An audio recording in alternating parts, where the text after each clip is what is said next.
جمال الوجود بذكر الإله وتصفو الحياة بنور هدى. جمال الوجود بذكر الإله وتصفو الحياة بنور هدى. وتطرب نفس له طاعة ويبلغ سعد إلى منتهى. جمال الوجود بذكر الإله وتصفو الحياة بنور هدى. جمال الوجود بذكر الإله وتصفو الحياة بنور هدى. وتطرب نفس له طاعة ويبلغ سعد إلى منتهى.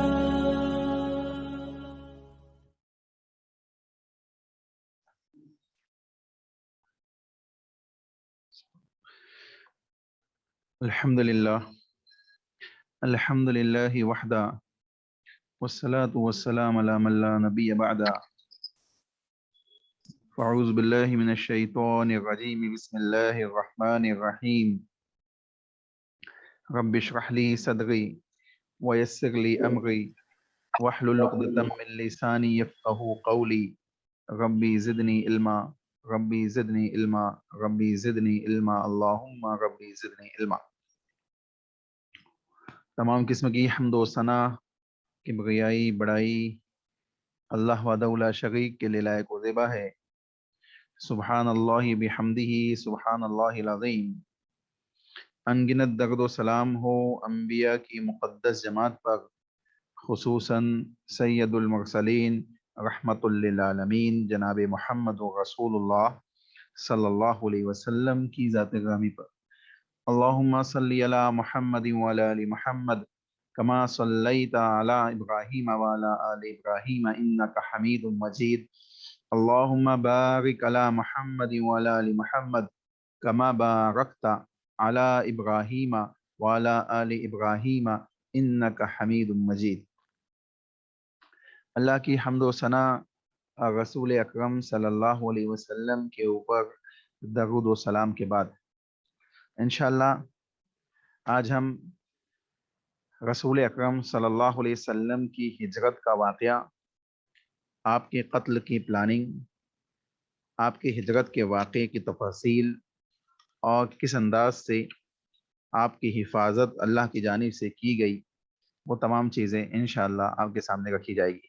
اللہ سے دعا ہے کہ اللہ ہمیں سننے سنانے سے زیادہ اللہ رب العالمین اپنی زندگیوں کی اصلاح کرنے کی توفیق عطا فرمائے.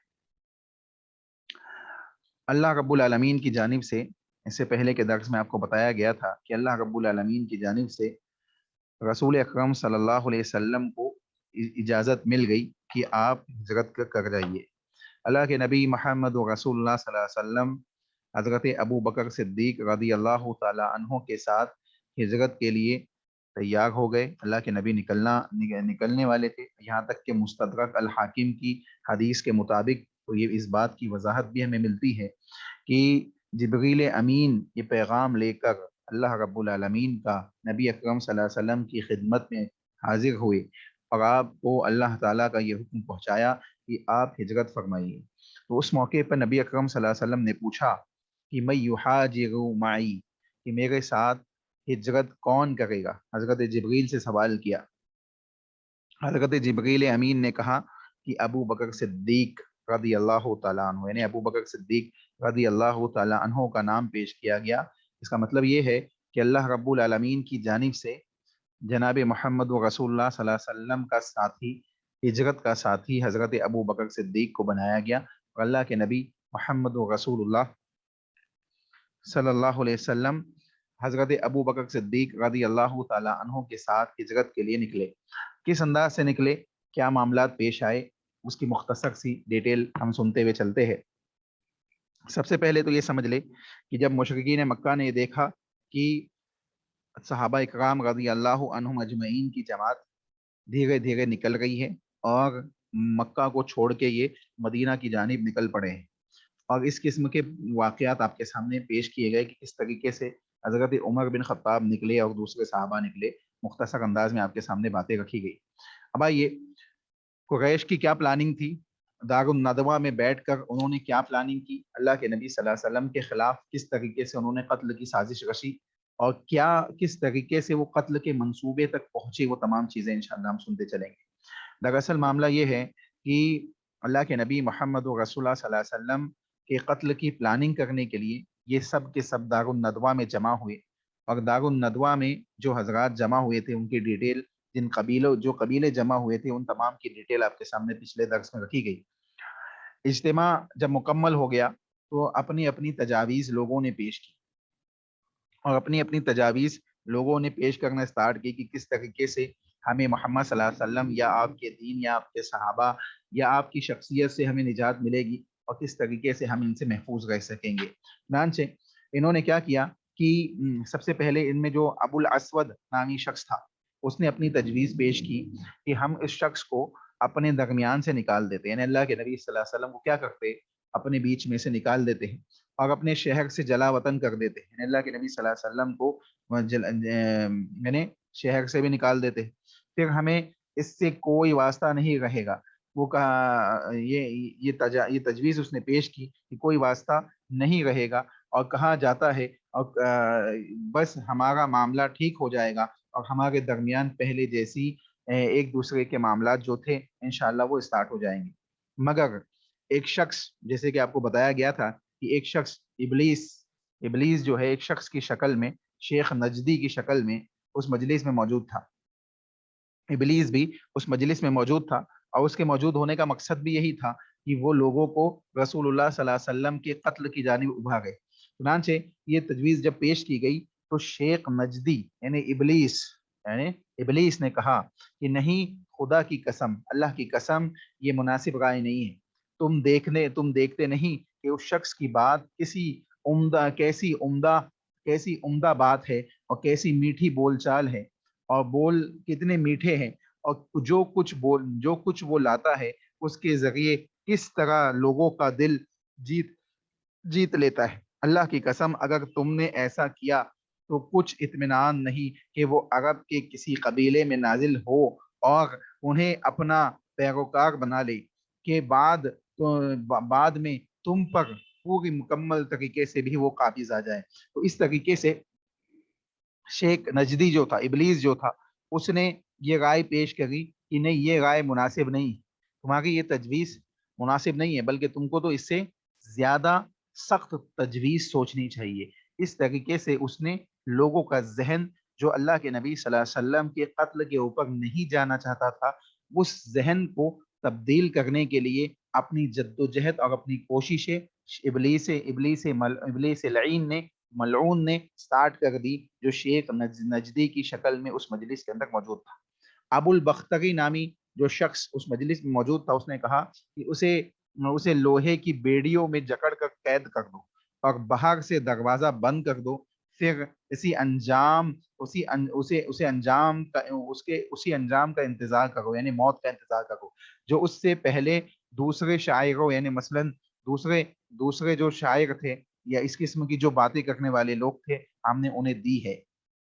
شیخ نجدی پھر بول پڑا، جو شیخ نجدی تھا، جو ابلیس تھا، اس نے پھر بولا کہ نہیں، اللہ کی قسم، یہ بھی مناسب تجویز نہیں ہے، یہ بھی مناسب بات نہیں ہے، واللہ اگر تم لوگوں نے اسے قید کر دیا جیسا کہ تم کہتے ہو، تو اس کی خبر بند دروازے سے باہر نکل کر اس کے ساتھیوں تک ضرور پہنچ جائے گی، پھر وہ کچھ بعید نہیں کہ وہ لوگ تم پر دھاوا بول دے، اس شخص کو تمہارے قبضے سے نکال لے جائے، پھر اس کی مدد سے اپنی یعنی اسی بنیاد پر وہ اپنی تعداد کو بڑھا لے اور تمہیں مغلوب کر دے۔ یعنی شیخ نجدی نے یہاں پہ بھی اس رائے کو رد کر دیا اور کہا کہ یہ بھی مناسب بات نہیں ہے کہ اس کو قید کر دیا جائے، بیڑیوں میں جکڑ کے اس کو بند کر دیا جائے، یعنی اللہ کے نبی صلی اللہ علیہ وسلم کو، لہٰذا یہ بھی مناسب رائے نہیں، کوئی اور تجویز سوچو۔ یہ دونوں تجاویز اس پارلیمنٹ میں، اس دار الندوہ کے اندر جہاں مشرکین بیٹھے ہوئے تھے، رد کر دی گئی۔ تو ایک تیسری مجرمانہ تجویز پیش کی گئی جس سے تمام ممبران نے اتفاق کیا. اسے پیش کرنے والے مکہ کا سب سے بڑا مجرم، اس امت کا فرعون ابو جہل تھا. اس تجویز کو پیش کرنے والا شخص کون تھا؟ ابو جہل تھا. اس نے کہا اس شخص کے بارے میں میری ایک رائے ہے، میں دیکھتا ہوں کہ اب تک تم لوگ اس پر نہیں پہنچے. لوگوں نے کہا ابو الحکم. ابو الحکم اس کی کنیت تھی. لوگوں نے کہا ابو الحکم وہ کیا ہے؟ ابو جہل نے کہا، ابو جہل کہنے لگا میری رائے میری اس سلسلے میں تجویز یا میری رائے یہ ہے کہ ہم میں سے ہر قبیلے سے ایک ایک مضبوط صاحب نسب اور یعنی نوجوان شخص کو لیا جائے، منتخب کیا جائے. پھر ہر ایک کو ایک تیز تلوار دے دی جائے. ہر ایک کو ایک تیز تلوار دے دی جائے. اس کے بعد سب کے سب اس شخص کا رخ کرے اور اس طرح یکبار ہو کر تلوار سے اس کے اوپر حملہ کرے اور اس کو قتل کر دے، جیسے ایک ہی آدمی نے تلوار سے قتل کیا ہو. یعنی سب کے سب ایک ساتھ محمد رسول اللہ صلی اللہ علیہ وسلم کے اوپر ٹوٹ پڑے. یوں ہمیں اس شخصیت سے راحت بھی مل جائے گی. ابو جہل نے کیا کہا؟ یوں اس انداز سے کیا ہوگا، اس سے فائدہ کیا ہوگا کہ محمد قتل کر دیے جائیں گے، ہم کو راحت مل جائے گی. اور اس طرح قتل کرنے کا نتیجہ یہ ہوگا کہ اس شخص کا خون سارے قبیلے میں بکھر جائے گا، یا یہ کہہ لیجئے کہ اس کے خون کا بدلہ لینے کی طاقت و قوت بنو ہاشم کے اندر نہیں ہوگی. کیوں؟ کیونکہ سب قبیلے والوں نے مل کے ان کو قتل کیا ہے. چنانچہ سب قبیلے والے بنو ہاشم کے مد مقابل کھڑے ہو جائیں گے. چنانچہ یہ تجویز ابو جہل نے پیش کی، اور یہ تجویز معاشرے کے اندر جب پیش کی گئی اور اسی قتل کے نتیجے یعنی اسی انداز، اسی کیفیت اور اسی پلاننگ کے ساتھ ان کو قتل کرنے کی جب تجویز پیش کی گئی، تو شیخ نجدی جو ابلیس کی شکل میں وہاں موجود تھا، وہ کہنے لگا بات تو یہ پتے کی ہے، یعنی یہ بالکل مناسب بات ہے، یہ بالکل صحیح بات ہے، اسی انداز سے اس معاملے کو انجام دینا چاہیے. چنانچہ اگر کوئی تجویز اور رائے ہو سکتی ہے تو یہی ہو سکتی ہے، باقی سب تو ہیچ ہے، باقی سب کی کوئی حیثیت نہیں ہے. اس کے بعد یہ پارلیمنٹ جو دارالندوہ کے اندر منعقد ہوا تھا، یا یہ میٹنگ جو منعقد ہوئی تھی، مکہ والوں نے اس مجرمانہ قرارداد کے اوپر اتفاق کر لیا. ان تمام مشرکین مکہ نے اس بات کے اوپر متفق ہو گئے کہ ہر قبیلے کا ایک ایک نوجوان لیا جائے گا، اور ان ہر نوجوان کے ہاتھ میں اوزار، تلواریں اور دوسری چیزیں دے کر محمد رسول اللہ صلی اللہ علیہ وسلم کے قتل کی پلاننگ کے سلسلے میں انہوں نے عزم مصمم کر لیا. اور اسی عزم مصمم کے ساتھ وہ اپنے گھروں کو واپس پہنچے. اس قرارداد پر عمل فوراً ان کو اس پہ عمل کرنا وہ چاہتے تھے. چنانچہ یہ گھر نکلے جب اللہ کے نبی صلی اللہ علیہ وسلم کے قتل کی مجرمانہ پلاننگ یہ کر چکے اور یہ طے کر لیا کہ اللہ کے نبی کو قتل کیا جائے گا، تو اللہ رب العالمین نے حضرت جبریل امین کو وحی کے ساتھ محمد رسول اللہ صلی اللہ علیہ وسلم کی جانب بھیجا. حضرت جبریل اللہ کے نبی صلی اللہ علیہ وسلم کے پاس آئے اور اللہ کے نبی صلی اللہ علیہ وسلم کی خدمت میں حاضر ہوئے، اور آپ کو قریش کی سازش سے آگاہ کر دیا. آپ کو بتلا دیا گیا کہ اللہ رب العالمین نے آپ کو یہاں سے روانگی کی اجازت دے دی ہے، اور یہ کہتے ہوئے ہجرت کا وقت متعین کر دیا گیا کہ آپ یہ رات اپنے بستر پر نہیں گزاریں گے. اللہ کے نبی محمد رسول اللہ صلی اللہ علیہ وسلم کو اس بات سے متنبع کر دیا گیا کہ اے محمد صلی اللہ علیہ وسلم، آپ آج کی رات ہی یہاں سے نکلیں گے، اپنے بستر پہ رات نہیں گزاریں گے. چنانچہ جس پر آپ اب تک رات گزارتے تھے، یعنی جہاں آپ اب تک سوتے تھے، گزارتے تھے رات، وہاں آپ نہیں گزاریں گے رات، بلکہ یہاں سے نکل جائیں گے. اس اطلاع کے بعد نبی اکرم صلی اللہ علیہ وسلم ٹھیک دوپہر کے وقت حضرت ابو بکر صدیق رضی اللہ تعالیٰ عنہ کے گھر تشریف لے گئے، تاکہ ان کے ساتھ ہجرت کے سارے پلاننگز کیا ہے کر لیے جائے، پورا پروگرام بنا لیا جائے اور اس پروگرام کے مطابق عمل کیا جائے. چنانچہ حضرت عائشہ رضی اللہ تعالی عنہا حدیث کی راویہ ہے، وہ بیان فرماتی ہے کہ ٹھیک دوپہر کے وقت ہم لوگ ابو بکر صدیق رضی اللہ تعالی عنہ کے مکان میں بیٹھے ہوئے تھے، یعنی اپنے والد محترم کے ساتھ حضرت عائشہ رضی اللہ تعالی عنہ بیٹھی ہوئی تھی کہ کسی کہنے والے نے کہا، ابو بکر صدیق سے کسی نے کہا کہ یہ رسول اللہ صلی اللہ علیہ وسلم سر ڈھاکے تشریف لا رہے ہیں۔ یہ ایسا وقت تھا جس وقت عام طور پہ اللہ کے نبی محمد رسول اللہ صلی اللہ علیہ وسلم تشریف نہیں لایا کرتے تھے۔ ابو بکر نے کہا، میرے ماں باپ آپ پر قربان ہو، آپ اس وقت کسی اہم معاملے ہی کی وجہ سے تشریف لا رہے ہیں۔ چنانچہ حضرت عائشہ رضی اللہ تعالی عنہ بیان فرماتی ہے کہ رسول اللہ صلی اللہ علیہ وسلم تشریف لائے، اجازت طلب کی، آپ کو اجازت دی گئی اور آپ اندر داخل ہوئے۔ پھر ابو بکر صدیق رضی اللہ تعالی عنہ نے ارشاد فرمایا، حضرت ابو بکر صدیق رضی اللہ تعالی عنہ سے اللہ کے نبی محمد رسول اللہ صلی اللہ علیہ وسلم نے ارشاد فرمایا کہ تمہارے پاس جو لوگ ہیں انہیں ہٹا دو۔ ابو بکر نے کہا، بس آپ کے اہل خانہ ہی موجود ہے، آپ پر میرے ماں باپ فدا ہو۔ اللہ کے رسول، آپ نے فرمایا، اچھا تو مجھے روانگی کی اجازت مل چکی ہے۔ اللہ کے نبی محمد و رسول اللہ صلی اللہ علیہ وسلم نے حضرت ابو بکر سے کہا کہ اللہ نے اجازت دے دی ہے۔ ابو بکر نے کہا، ساتھ چلنے کے سلسلے میں کہ اللہ کے نبی ساتھ کسی چلنا ہے؟ اللہ کے نبی نے کہا، اے ابو بکر، اللہ رب العالمین نے آپ کو مجھے ساتھ لے جانے کے لیے حکم دیا ہے، یعنی اللہ کی جانب سے ابو بکر صدیق کو منتخب کیا گیا کہ محمد رسول اللہ صلی اللہ علیہ وسلم کے ساتھ وہ ہجرت کرے۔ اے اللہ کے رسول، میرے ماں باپ آپ پر فدا ہو۔ رسول اللہ صلی اللہ علیہ وسلم نے فرمایا کہ ہاں ابو بکر، اللہ نے اجازت دے دی ہے اور اللہ نے یعنی آپ کے ساتھ ہم دونوں یہاں سے ہجرت کریں گے، یعنی آج رات ہی ہمیں یہاں سے نکلنا ہے۔ اس کے بعد ہجرت کا پروگرام طے کر لیا گیا اور رسول اللہ صلی اللہ علیہ وسلم اپنے گھر واپس تشریف لے آئے اور رات کی آمد کا انتظار کرنے لگے۔ اللہ کے نبی صلی اللہ علیہ وسلم رات کے منتظر تھے۔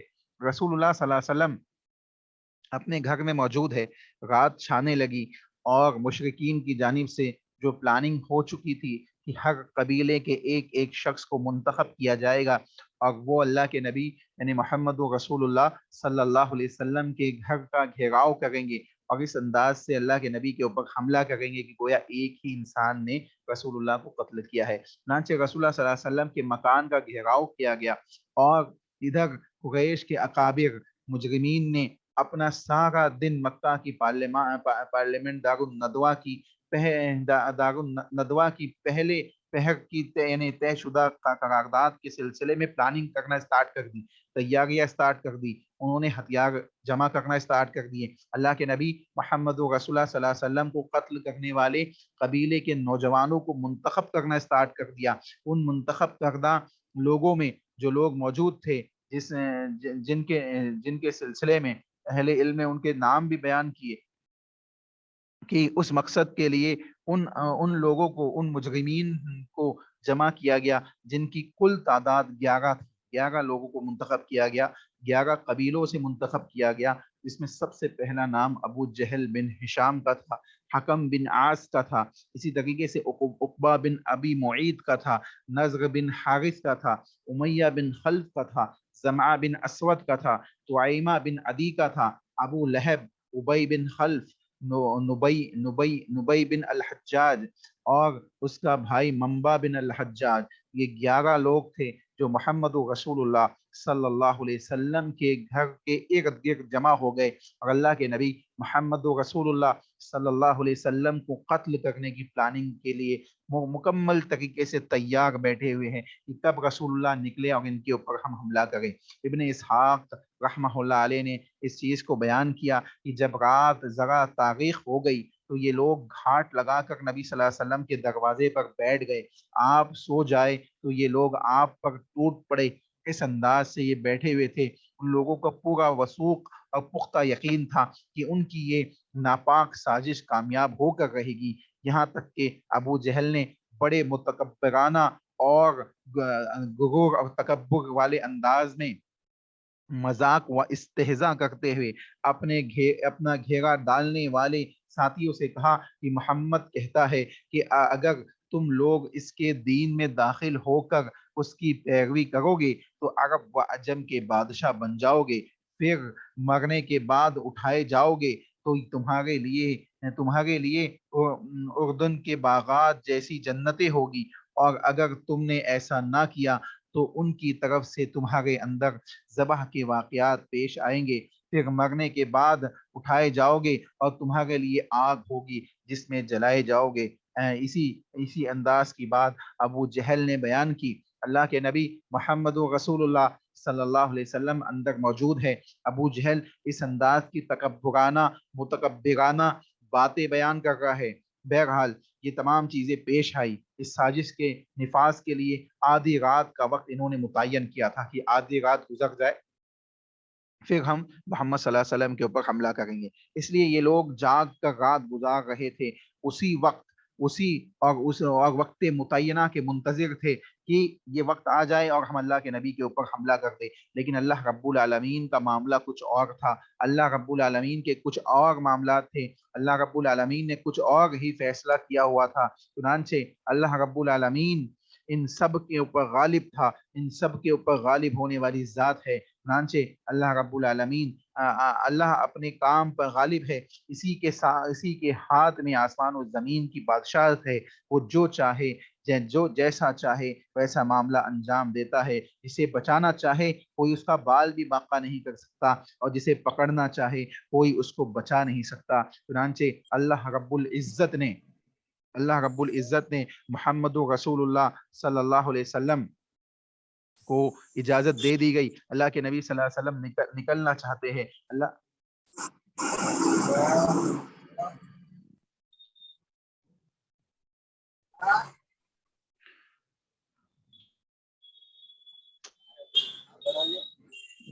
یہ کیمرہ، یہ آپ کی ویڈیو بند کیجئے پلیز، کس کی ویڈیو آن ہو گئی ہے؟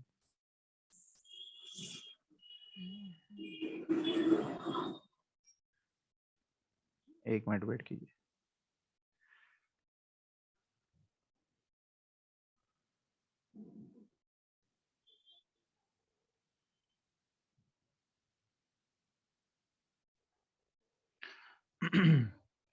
چنانچہ اللہ رب العالمین نے محمد رسول اللہ صلی اللہ علیہ وسلم کو حکم دیا کہ اے نبی صلی اللہ علیہ وسلم آپ کو نکلنا ہے، اور اللہ رب العالمین نے کتاب اللہ کے اندر اس بات کو بیان کیا، وَإِذْ يَمْكَرُ بِكَ الَّذِينَ كَفَرُوا لِيُثْبِتُوكَ أَوْ يَقْتُلُوكَ أَوْ يُخْرِجُوكَ وَيَمْكُرُونَ وَيَمْكُرُ اللَّهُ وَاللَّهُ خَيْرُ الْمَاكِرِينَ۔ اللہ رب العالمین نے کتاب اللہ کے اندر اس رات کے واقعے کی تذکرہ کرتے ہوئے، اس کے نقشے کو کھینچتے ہوئے اللہ نے بیان کیا، اللہ رب العالمین نے بیان کیا۔ دیکھیں آیت کا ترجمہ سنیں، اللہ رب العالمین نے کیا چیز بیان کی کہ وہ موقع یاد کرو جب کفار تمہارے خلاف سازش کر رہے تھے تاکہ تمہیں قید کر دے یا قتل کر دے یا نکال باہر کرے، اور وہ لوگ داؤ چل رہے تھے اور اللہ بھی داؤ چل رہا تھا، اور اللہ سب سے بہتر داؤ چلنے والا ہے۔ یعنی وہ لوگ پلاننگ کر رہے تھے اور اللہ رب العالمین بھی پلاننگ کر رہا تھا، اور اللہ رب العالمین سب سے بہترین پلانر ہے، سب سے بہترین پلاننگ کرنے والا ہے۔ چنانچہ رسول اللہ صلی اللہ علیہ وسلم اپنے گھر سے نکلتے ہیں، طے شدہ وقت کے حساب سے اللہ کے نبی صلی اللہ علیہ وسلم بھی اپنے گھر سے نکلتے ہیں۔ کیسے نکلتے ہیں؟ دیکھیں قریش اپنے پلان کے نفاذ کی انتہائی تیاری کے باوجود ناکامی سے دوچار ہوتے ہیں۔ چنانچہ اس نازک ترین لمحے میں رسول اللہ صلی اللہ علیہ وسلم حضرت علی بن ابی طالب رضی اللہ تعالیٰ عنہ سے فرماتے ہیں تم میرے بستر پر لیٹ جاؤ اور میری یہ سبز چادر اپنے اوپر اوڑھ کر سوتے رہو، تمہیں ان کے ہاتھوں کوئی نقصان انشاءاللہ نہیں پہنچے گا۔ رسول اللہ صلی اللہ علیہ وسلم یہی چادر اوڑھ کر سویا کرتے تھے۔ چنانچہ حضرت علی اس چادر کو اوڑھ لیتے ہیں اور اللہ کے نبی محمد رسول اللہ صلی اللہ علیہ وسلم کے بستر پہ لیٹ جاتے ہیں۔ اس کے بعد رسول اللہ صلی اللہ علیہ وسلم باہر تشریف لے کر آتے ہیں، مشرکین کی صفوں کے بیچ میں سے، اور ایک مٹی کی یعنی مٹی اٹھاتے ہیں، ایک مٹھی مٹی اٹھاتے ہیں اور اس میں کنکریاں بھی ہوتی ہے، اس انداز کی مٹی رسول اللہ صلی اللہ علیہ وسلم اٹھاتے ہیں اور ان کے سروں پر ڈالنا اسٹارٹ کرتے ہیں، لیکن اللہ نے ان کی نگاہیں پکڑ لی اور آپ ان کو اللہ کے نبی صلی اللہ علیہ وسلم ان کو دیکھتے ہیں، لیکن وہ رسول اللہ صلی اللہ علیہ وسلم کو نہیں دیکھتے ہیں، یعنی اللہ کے نبی صلی اللہ علیہ وسلم ان کو نہیں دیکھتے ہیں اور اللہ کے نبی تمام مشرکین کو دیکھ رہے، اللہ کے نبی ان کے سروں پہ مٹی ڈال رہے اور سورہ یاسین کی آیت پڑھ رہے، وَجَعَلْنَا مِن بَيْنِ أَيْدِيهِمْ سَدًّا وَمِنْ خَلْفِهِمْ سَدًّا فَأَغْشَيْنَاهُمْ فَهُمْ لَا يُبْصِرُونَ۔ اللہ اکبر، آپ اندازہ لگائے کیا معجزاتی معاملہ تھا کہ محمد رسول اللہ صلی اللہ علیہ وسلم ان دشمنان اسلام کے سامنے، اللہ کے نبی کے قاتلین کے سامنے جو رسول اللہ کو قتل کرنا چاہتے ہیں، رسول اللہ کو اس دنیا سے مٹانا چاہتے ہیں، ان کے سامنے موجود ہیں، ان کے سروں پہ رسول اللہ مٹی ڈال رہے ہیں اور اللہ کے نبی صلی اللہ علیہ وسلم اللہ رب العالمین کے حکم کے مطابق اپنے معاملے کو انجام دے رہے، ان کے سروں پہ مٹی بھی ڈال رہے اور آیت کریمہ پڑھتے ہوئے رسول اللہ صلی اللہ علیہ وسلم ان کے سامنے سے نکل جاتے ہیں اور ان کی آنکھیں کھلی کی کھلی رہ جاتی ہے، یعنی آنکھیں کھلی ہے لیکن وہ دیکھ نہیں پاتے ہیں۔ اندازہ لگائے اللہ کے نبی صلی اللہ علیہ وسلم آیت پڑھتے ہیں، آیت کا ٹرانسلیشن بھی سنیں، اللہ کے نبی آیت جو پڑھتے ہیں وَجَعَلْنَا مِن بَيْنِ أَيْدِيهِمْ سَدًّا وَمِنْ خَلْفِهِمْ سَدًّا فَأَغْشَيْنَاهُمْ فَهُمْ لَا يُبْصِرُونَ، ہم نے ان کے آگے رکاوٹ کھڑی کر دی اور ان کے پیچھے رکاوٹ کھڑی کر دی، بس ہم نے انہیں ڈھانک لیا ہے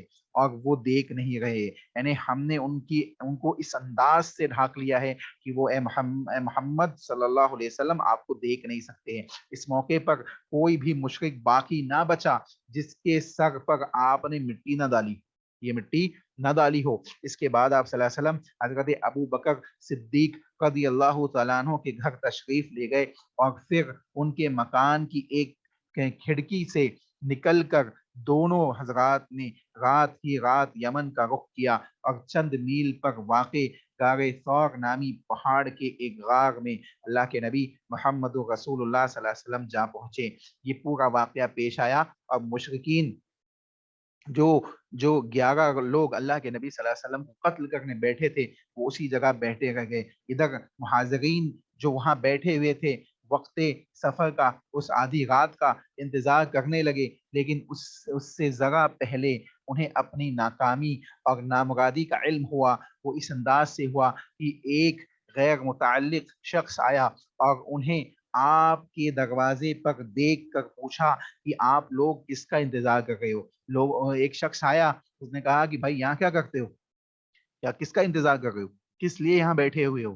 انہوں نے کہا کہ محمد کا، ہم محمد کے منتظر ہے۔ اس نے کہا آپ لوگ ناکامی اور نامراد ہو چکے ہو، یعنی آپ ناکام ہو چکے ہو، اللہ کی قسم محمد تو آپ لوگوں کے پاس سے گزر چکے ہیں اور آپ کے سروں پر مٹی ڈالتے ہوئے اپنے کام کو انجام دے چکے ہیں۔ انہوں نے کہا بخدا ہم نے تو انہیں نہیں دیکھا، اور اس کے بعد وہ اپنے سروں سے مٹی جھاڑتے ہوئے اٹھ پڑے، لیکن پھر دروازے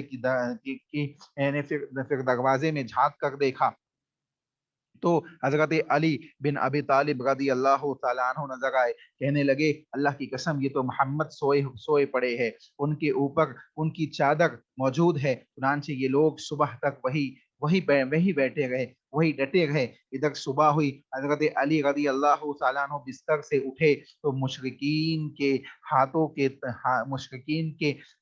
کی آنکھیں پھٹی رہ گئی کہ اللہ کے نبی صلی اللہ علیہ وسلم تو رات کے کسی وقت نکل چکے ہیں، یہاں تو حضرت علی بیٹھے ہوئے ہیں اور ہم صبح تک یہاں بیٹھے رہے، ہم صبح تک اسی بات کے منتظر رہے کہ محمد نکلیں گے اور ہم انہیں قتل کر دیں گے۔ انہوں نے حضرت علی بن ابی طالب سے پوچھا کہ رسول اللہ صلی اللہ علیہ وسلم یعنی محمد کہاں ہے؟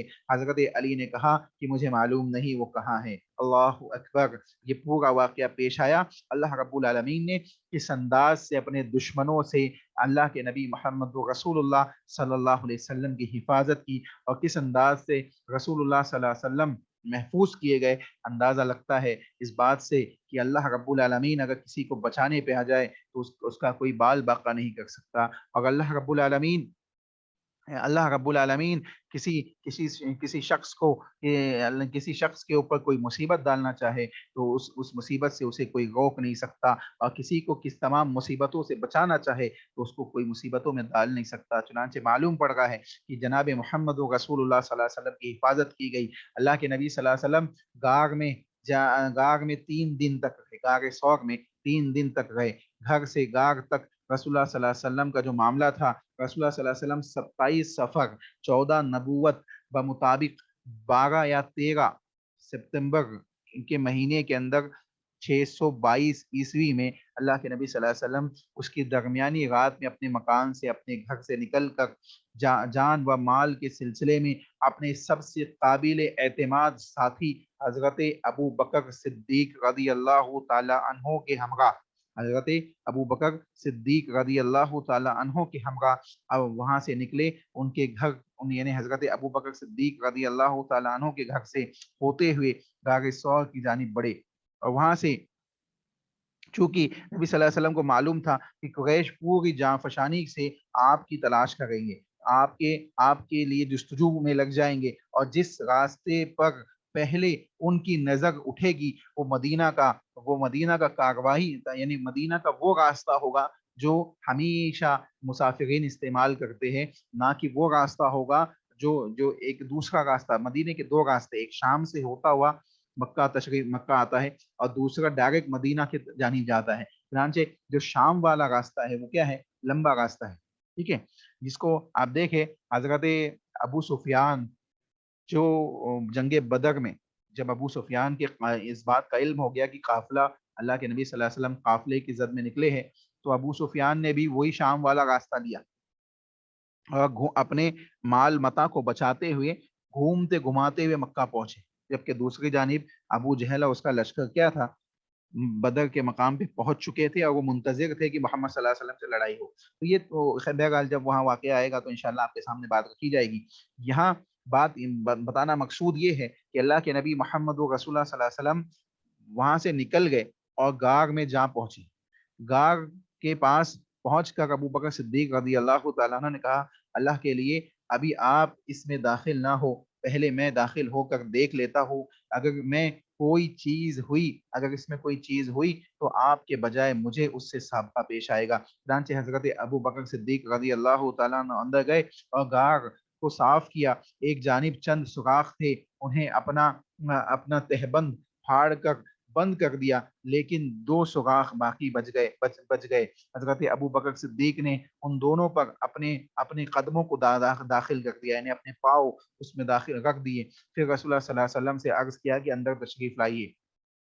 آپ صلی اللہ علیہ وسلم اندر آئے، اللہ کے نبی صلی اللہ علیہ وسلم تشریف لے گئے، حضرت ابو بکر صدیق کی آغوش میں سر رکھ کر سو گئے۔ ادھر ابو بکر صدیق کے پاؤں میں کسی چیز نے ڈس لیا، مگر اس ڈر سے ہلے نہیں کہ محمد صلی اللہ علیہ وسلم جاگ اٹھیں گے، اللہ کے نبی کہیں جاگ نہ جائے، اس خوف سے، اس خدشے سے حضرت ابو بکر صدیق رضی اللہ تعالیٰ عنہ یعنی ڈسے جانے کے باوجود ہلے نہیں، لیکن ان کے آنسو رسول اللہ صلی اللہ علیہ وسلم کے چہرے پر ٹپکنے لگے اور آپ کی آنکھ کھل گئی۔ آپ نے فرمایا، ابو بکر تمہیں کیا ہوا ہے؟ کیوں آنسو بہاتے ہو؟ کیوں روتے ہو؟ حضرت ابو بکر نے عرض کیا، میرے ماں باپ آپ کا قربان ہو، مجھے کسی چیز نے ڈس لیا ہے۔